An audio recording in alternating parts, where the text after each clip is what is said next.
Substituted Newton. He's going with his very best defensive team right here. One stop could mean a victory for the Terriers. 25 to shoot, a 12-second differential on the shot clock and the game clock. The Pioneers with the ball, down by 2. Here is Shane Gibson. Leaves it for Montes for the lay-in, and we're tied once again. Montes has 14. We've got 25 seconds to play. And St. Francis now, they're going to call a timeout. That's a good call.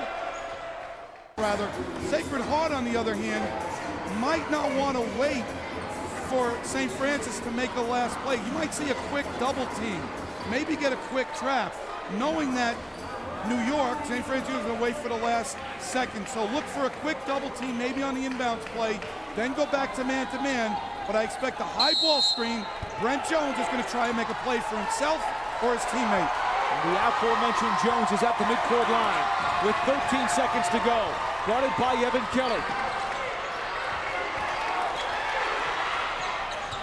5 seconds to go. Jones off the dribble drive. The floater is no good. Nichols on the follow is good with 1.6 to play. The Terriers lead by 2. Here comes Shane Gibson. A 3 for the win. It will not go. The Pioneers want a foul. They don't get it. And St. Francis has escaped 58 to 56.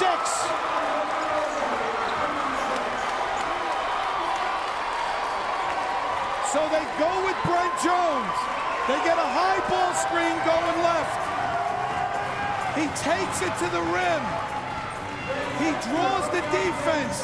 And remember, most games that are won on last-second shots are won on second shots. Travis Nichols follows it up. The Terrier win. Here's what I'm talking about. Here's the drive. He draws the defense. No one puts a body on Nichols. Put back. Terriers win. We'll be back to Brooklyn, New York, where the Terriers have escaped with a 58 to 56 victory. Back to put a bow on this one after these words. Paul Dottino and Joe DeSantis back in Brooklyn, New York, where the St. Francis of New York Terriers have defeated the Sacred Heart Pioneers in a barn burner, 58 to 56. And our own John Schmelk is standing by with the winning head coach, Glenn Braica, and the guy who shot the winning basket, Travis Nichols. He's our Ruby Tuesday player of the game. That's right, Paul. And Travis, to start with you, that final play, what was the play called, and what did you do to get in there to get that offensive rebound? The play was called lift. It was to set the screen for Brent at the high, on top of the tee. And he went to the shot to the basket. I saw him miss the shot. I just went for the ball. I laid it in. So. Looked like you guys came out a little bit flat in the first half. You only scored 22 points. What changed at halftime? What did your coach say to you to try to get you guys going a little bit? He told us no give. And we just turned it up in the second half. We had to lock in on defense a little bit more. Looked like you put a little more pressure on, and you managed to get a little in transition and push the pace.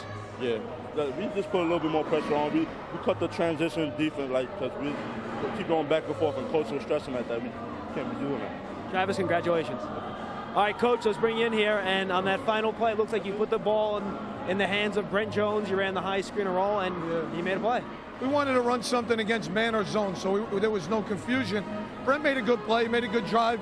And really, sometimes when a guard drives like that, it's almost like an assist because he brings people to him, and it allows you to offensive rebound. Trav did a great job getting the ball and finishing it. Much happier with the energy your team showed in half number 2? You know, you always worry when it's an atmosphere like this, television, that we play out of character. And I told them at halftime I was not happy.